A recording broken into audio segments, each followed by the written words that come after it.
Hello everyone, welcome back to my channel. Happy new year. সবাই কেমন আছেন? নতুন বছরে গাড়ি নিয়ে আবারও রওনা হয়েছিলাম ফ্যামিলি আউটিংয়ে। ডেস্টিনেশন ছিল ঝাড়খণ্ডের ম্যাসেঞ্জার ড্যাম। 2-1 দিনের ছুটি কাটানোর জন্য এটি হলো একটি আইডিয়াল প্লেস। দীর্ঘ 140 কিমি ডিস্টেন্স হওয়ায় রাস্তার মাঝে পেট্রোল পাম্পে করে নিয়েছিলাম আমাদের টি ব্রেক। বাবা অ্যাসিস্ট করছিলেন ও সমগ্র রাস্তাটি আমি ড্রাইভ করেছি, কারণ আগে স্টিয়ারিং ধরার ভয়টা এখন ভালো লাগায় পরিণত হয়েছে। যাই হোক, চারিপাশের প্রকৃতি এনজয় করতে করতে চলছিলাম আমাদের ডেস্টিনেশনের উদ্দেশ্যে। সকাল 9:30 বাজছিল, এখন ব্রেকফাস্টের টাইম। রাস্তার পাশেই সবুজ ঘেরা গাছপালা দেখে ওখানে গাড়ি থামিয়ে করে নিয়েছিলাম আমাদের ব্রেকফাস্ট। বাবার কথা শুনে বুঝতেই পারবেন এক্সাইটমেন্ট কেমন ছিল। মেনুতে ছিল লুচি, আলুর দম, চিকেন কষা, স্যালাড ও সন্দেশ। মা দিচ্ছে পুরানো টিফিন, চাটা না, লুচি, মাংস আর আলু, তারপর মটরশুটির তরকারি, ঝাকাত খাওয়া। এই যে আমাদের গাড়ি দাঁড়িয়ে আছে, আমরা খাচ্ছি। চাঙ্গা ম্যাসেঞ্জারে ঘোরার জায়গা, থাকার জায়গায় কোথায় কি আছে, boat ride, car parking, picnic স্পটের ভাড়া সমস্ত কিছুরই তথ্য দেবো এই ভিডিওতে, তাই অবশ্যই শেষ পর্যন্ত দেখার অনুরোধ রইল। খেয়ে দিয়ে আবারও বেরিয়ে পড়েছিলাম। চারিপাশে সবুজ ঘেরা গাছপালা, জঙ্গল ও মাঝে ফাঁকা রাস্তা আভাস দিচ্ছিল আমরা ঝাড়খণ্ডে প্রবেশ করতে চলেছি। আমরা বহরমপুর থেকে মূলত বাইপাস রাস্তা হয়ে সিউড়ি, রামপুরহাট হয়ে ম্যাসেঞ্জারে গিয়েছিলাম, কারণ ওই দিককার রাস্তা ছিল যথেষ্টই ভালো ও বাম্পারও ছিল কম। গুগল ম্যাপে আরও 2-3 রকমের রাস্তা অ্যাসিস্ট করা আছে, আপনারা যদি চান সেদিক দিয়েও যেতে পারেন। ঝাড়খণ্ড মানে ছোট ছোট পাহাড়, জঙ্গল ও পাহাড়ি ঝর্ণার সমাহার। এবং শেষ পর্যন্ত আমরা আমাদের ডেস্টিনেশন ম্যাসেঞ্জার ড্যামে পৌঁছে গিয়েছিলাম। এখানে রাস্তার ধারেও গাড়ি পার্ক করতে পারেন, এমনকি পিকনিক স্পটের পাশেও গাড়ি পার্ক করতে পারেন। এখানে কার পার্কিং 100 টাকা। ম্যাসেঞ্জারে আপনারা একই সাথে দেখতে পাবেন ছোট পাহাড়, ড্যাম ও ময়ূরাক্ষী নদীর জলপ্রবাহ। এটিই হলো ম্যাসেঞ্জার ড্যাম, যার উপর দিয়ে হেঁটে যাচ্ছিলাম। ড্যামটির লেন্থ ছিল প্রায় 1 কিলোমিটার মতো। ঢোকার মুখে ক্যামেরা নট অ্যালাউ লেখা থাকলেও তা আদতে প্রযোজ্য নয়। নিজের ইচ্ছা মতো ফটো, ভিডিও উভয় ক্লিক করতে পারেন। বাঁদিকে তাকালে দেখতে পাবেন এরকম সবুজ ঘেরা গাছপালা, ড্যামের গেট, পিকনিক স্পট, এবং ডান দিকেই চোখে পড়বে ময়ূরাক্ষী নদীর সুবিস্তৃত জলরাশি। এখানে ক্যামেরাম্যানও দেখতে পাবেন, যারা 30 থেকে 40 টাকা পারিশ্রমিকে আপনার সুন্দর ছবি তুলে তা 5 থেকে 10 মিনিটের মধ্যে ওয়াশ করে আপনার হাতে দিয়ে দেবে। দেখলাম ঝাড়খণ্ড সরকার সত্যি স্বচ্ছ ভারত অভিযান নিয়ে খুবই সতর্কিত, কারণ কিছু সময় পরপরই বাঁধের রাস্তা পরিষ্কার করা হচ্ছিল। ও আর পয়েন্ট টু বি নোটেড, বাঁধে কোনো প্রবেশ মূল্য ছিল না। বাঁধ থেকে চারিপাশের প্রকৃতি দেখে সত্যি বলতে ইচ্ছে করছিল, just looking like a wow. আর বাঁধ থেকে বেরিয়ে চোখে পড়বে এরকম ছোটখাটো অনেক দোকান, যেখানে আপনারা চা, স্ন্যাক্স কিংবা টিফিন করে নিতে পারেন। আর ডান দিকে এইসব সুন্দর সুন্দর ব্যাকগ্রাউন্ড ইউজ করে আপনারা ছবি তুলতে পারেন। যদি শুধুমাত্র ব্যাকগ্রাউন্ড ইউজ করে আপনারা আপনাদের মোবাইলে ছবি তোলেন তাহলে লাগবে 10 টাকা, আর যদি ওনাদের ক্যামেরায় আপনারা ছবি তোলেন তাহলে ওনারা সেটা ওয়াশ করে দেবেন এবং সেক্ষেত্রে আপনাদের 30 টাকা দিতে হবে।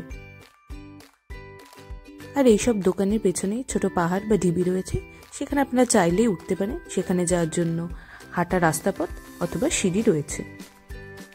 এরপর চলে এসেছিলাম ম্যাসেঞ্জারের অন্যতম প্রধান আকর্ষণ স্পিডবোট রাইডে।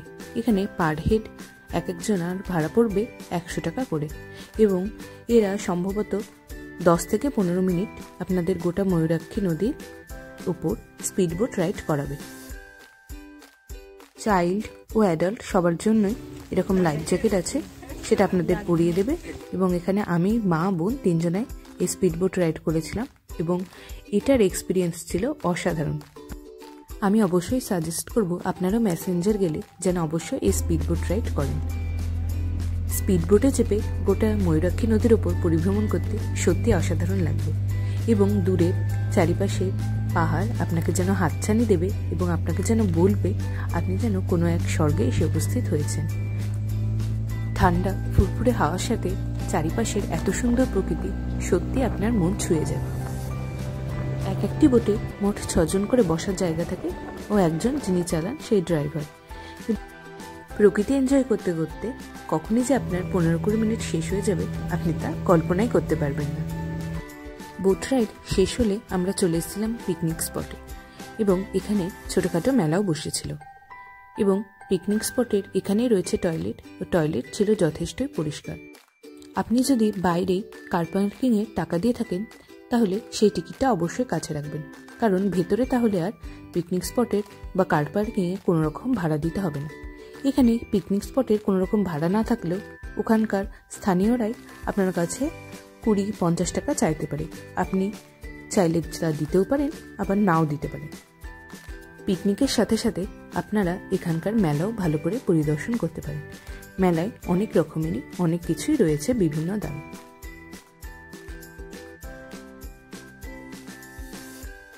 মেলা দেখা হয়ে গেলে মেলার শেষে ডান দিকে পড়বে মা কালী ছোট্ট একটি মন্দির, তাও পরিদর্শন করতে পারেন।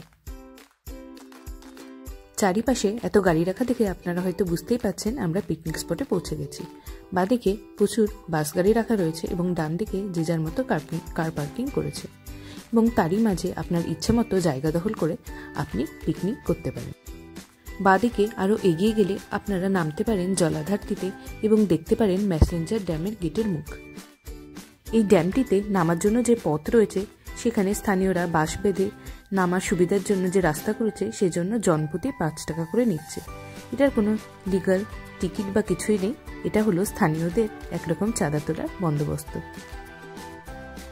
কিন্তু জায়গাটি সত্যি ফটোজেনিক, একবার নামলে আপনারা সেটি বুঝতে পারবেন। জল, পাথর, ড্যামের মুখ, চারিদিকে বিভিন্ন অ্যাঙ্গেলে আপনারা সুন্দর সুন্দর ফটো ক্লিক করতে পারবেন ড্যামের এই নিচের অংশে এসে। নিচে নেমে চারিপাশটা যে এতটা সুন্দর লাগছিল তা ক্যামেরা ঘুরিয়ে গোটাটা আপনাদের দেখানোর চেষ্টা করলাম।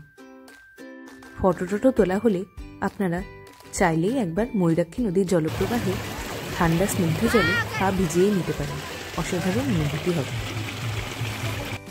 দেখতে দেখতে ঘুরতে তখন 2:12 বেজে গিয়েছিল। এবার লাঞ্চের টাইম এবং আমাদের লাঞ্চে ছিল ভাত, স্যালাড, আলুর তরকারি, মাংস, চাটনি এবং গুড়ের মিষ্টি এবং প্রত্যেকটি আইটেমই ছিল অসাধারণ। আপনারা যদি ছুটি কাটাতে আসেন ম্যাসেঞ্জার ড্যামের কাছে 1 থেকে 2 কিলোমিটারের মধ্যে অনেকগুলি হোটেল আছে, সেখানে স্টে করতে পারেন। খাওয়া দাওয়া শেষ করে আবারও রওনা হয়েছিলাম বাড়ির দিকে। আজকের ভিডিওটি তবে এই পর্যন্তই, দেখা হচ্ছে আবার নতুন কোনো ভ্লগে। So tata.